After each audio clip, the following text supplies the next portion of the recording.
What's going on, everybody? I am back from vacation and I got something I'm going to address. I got some questions about this in the comment section, but I want to address it from the producer's perspective first on this episode. So I'm going to talk about the lost royalties in Beatstars contracts and the whole process of beat leasing and the lost royalties. Find out about those coming up on the Music Money Makeover show.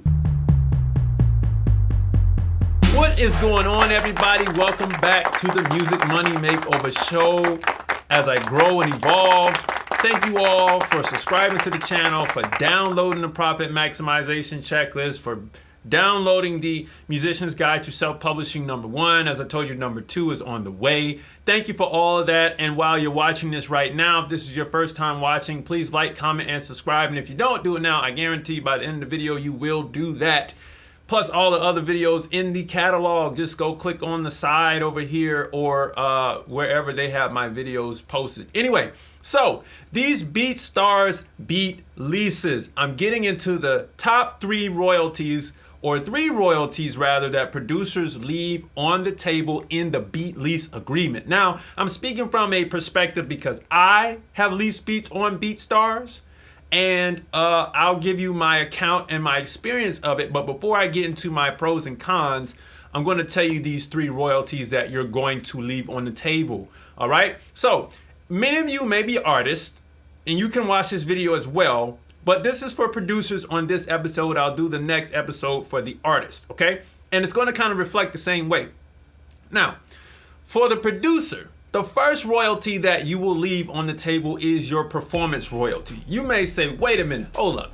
This is the first thing I put in my producer contract. Yeah, it might have been the first thing that you put in your producer contract, right? You said 50% of the writer's share will belong to me, the producer, and the other 50% will go to them.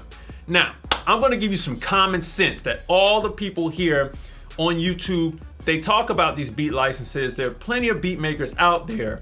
But the problem is when you do, let's say if you're so good or you're a small run operation, you're doing 10 beats leased a month, or you're doing 100 to 1,000 beats leased a month. Problem is you can't keep up with all those registrations. Half of these artists don't even understand how to register the song. So your performance royalty is out the window. Shoot, gone. The only thing you got is the $60 or $100 you charge for the exclusive license or a lease, or the wave or unlimited license, whatever, 60 to 100 bucks. The only thing you have is that your performance royalty, whether you be on ASCAP, CSAC, BMI, whether you're doing it overseas, PRS, SOCAN, all that performance royalty is gone. Nobody has knowledge of registering this performance royalty correctly. Maybe 25% of your sales knows how to register at a PRO. The rest of them do not. They don't know how to do that. And because you don't know what they titled the song or how long it took them to record the song and they finally put it out, you can't get that information because you just sold another 100 beats to 100 other people. That performance royalty is now gone. All right. Now, the next one that is gone because of registration, because nobody comes back to you and lets you know, okay, how much or where did the song release? What's the ISRC? What's the UPC? Where is my song living? The next one that's gone is your mechanical royalty. Now here in America, right, you're gonna get that mechanical royalty from the Harry Fox agency or the now MLC that's coming into effect. And I got a bunch of videos coming on the MLC in a minute, so look out for that because 2021 is coming and we have to break that down. But the mechanical royalty is lost now because if the artist doesn't know how to register at a PRO, I can bet you $100. I can bet you all of my money they don't know how to register with the Harry Fox agency and music reports, let alone do they know what it is. All right, so that royalty is now gone. Shoot, out the window, lost money. And the only thing you have is the upfront money that you got when they leased the beat. All right, so now that that's covered, I hope you know what mechanicals are. If you don't, I'll put another video up here in the little I section right there. And so it'll shoot across and you can go ahead and watch that video. I think I'm gonna put up the one about how to own your masters. I'll pop that right there. And then now, we have a couple things to address here. First of all, we have to address the simple fact that if you don't have the profit maximization checklist, then you might not know what I'm talking about, and you can download that right below right now. Because if you don't know what I'm talking about, believe you me, you need to have it. All right. And then download the Musician's Guide to Self-Publishing #1 down below, because outside of the profit maximization checklist, the Musician's Guide to Self-Publishing #1 will teach you how to set this stuff up properly and how to structure your business properly so that you can now receive the cash flow that you need from your beats. Now, the third royalty that you're going to leave on the table is going to be something that you kind of got to write up that doesn't really exist in the minor leagues, but it can, as long as you know that their business is together. It's going to come from Sound Exchange. Now, this is the thing that I tell everybody, that Kanye West put the Make America Great Again hat on, and he went to see Donald Trump, and he got in this piece of legislation, the MMA agreement, or excuse me, the Music Modernization Act, and he wrote in a piece of legislation that would state that producers get a royalty from, or can now ask for permission legally to get a royalty from the artist from Sound Exchange. Whether the artist will agree to give you that or not, that's on the artist, but now you can go and backdate and ask for this royalty that now exists or has already exists, outside of just getting it from that 5% that they set aside for all background musicians and creators and singers. Now, the LOD is nowhere in the beat lease agreement for Beatstars. How would you know about this unless you went to an attorney to tell you about the Sound Exchange letter of direction? All right? Or me. All right? Because I have it in my producer agreements. I want all of my cash. Give me all my money right now. As you can see, this is the Music Money Makeover show, right? And that's what we do. We talk about money. And if you want to talk about money to me, then you can text me 470-291-5767, 470-291-5767 all day. That's the third one. Now, there's some more royalties that you're going to leave on the table, and I'll go into my gripes about that. But like we just said, the performance royalty, I can guarantee you about 25% of the people that you sell to will know how to register for this. The other 75% of people won't. So you're going to lose the performance royalty. And if they don't know how to do, and no, let's make it even better. Of that 25% that know how to register for the performance royalty, the rest of them, only 25% of the 25% will know how to register for the mechanical royalty. All right?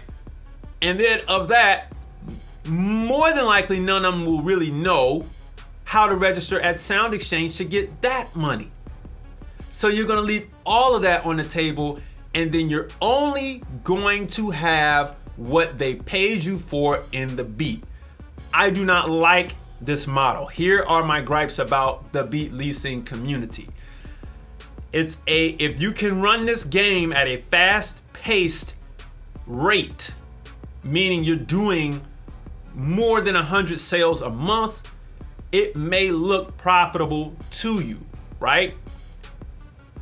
If I could do 1,000 sales a month at $60 a pop, then it's profitable. However, I left all of this money on the table that I can't get because I can't recognize who put out what with the thousands of beats that I had sold during the month.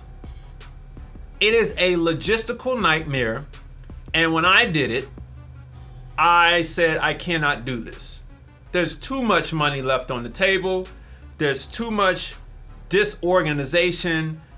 It's not worth it to me.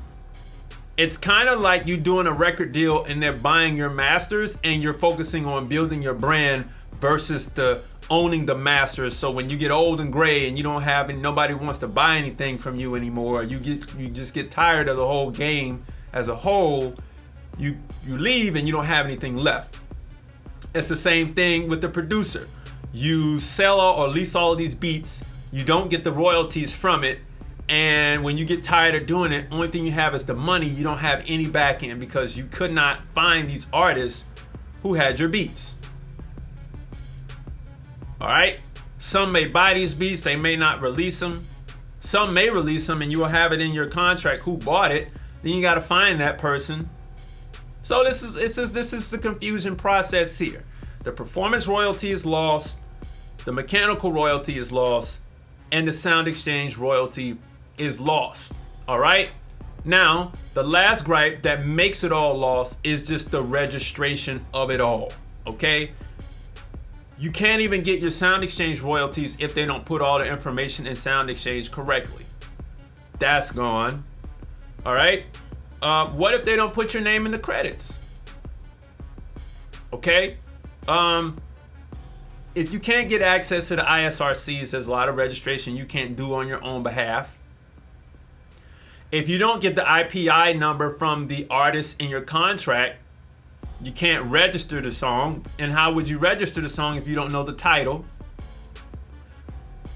So, if you are leasing beats, understand that you're going to lose these 3 royalties up front.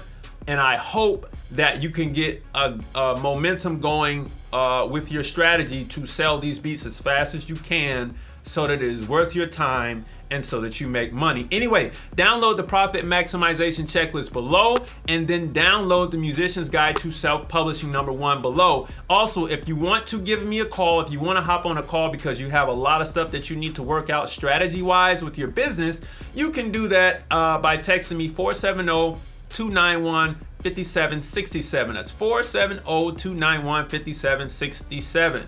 All right, do that. It'll come right here to my phone. It's kind of dirty, as you can see.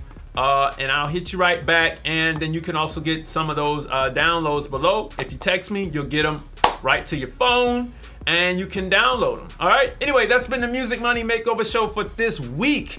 The weekly roundup may or may not come back. I don't know. It was something I was experimenting with. It's kind of hard to keep up with the news and run a publishing company as I'm building a publishing empire. So those of you all who need publishing assistance, you can always contact me, 470-291-5767. Anyway, I will see you all next week.